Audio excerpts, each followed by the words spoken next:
काय सांगू राणी मला गाव सुटना, कसं सांगू राणी मला गाव सुटना, काय सांगू राणी मला गाव सुटना, कसं सांगू राणी मला गाव सुटना।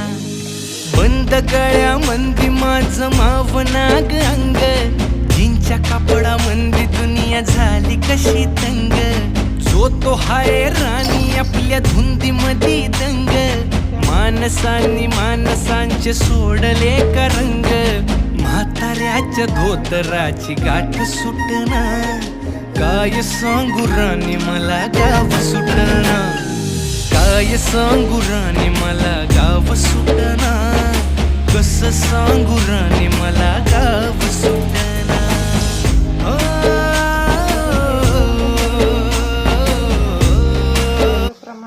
गुळाचं प्रमाण पण कळतं, थोडंसं गोडच ठेवा म्हणजे आपण खरवस केला ना ते छान लागतो।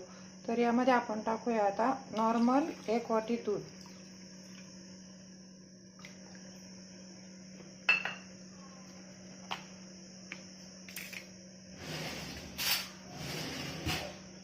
अर्धा चमचा विलायची पावडर आणि थोडासा गुळ असल्यामुळं जायफळ,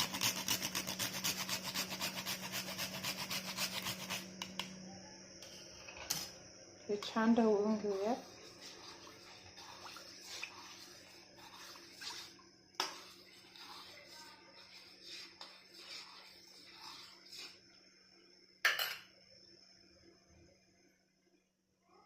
आता या ठिकाणी मी इडली पॉट ठेवलेला आहे, त्यामध्ये छोटंसं स्टँड ठेवलेलं आहे आणि याला 10 ते 15 मिनिटासाठी आपण स्टीम करायला ठेवूया।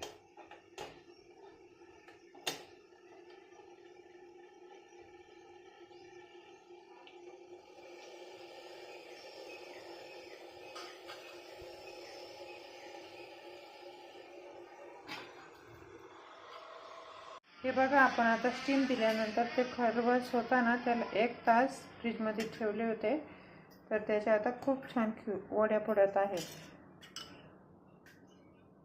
हे बघा, खाण्यासाठी तयार झालेला आहे। हा खरवस 4 ते 5 दिवस तुम्ही फ्रीजमध्ये स्टोअर करा, खूप छान टेस्ट येते।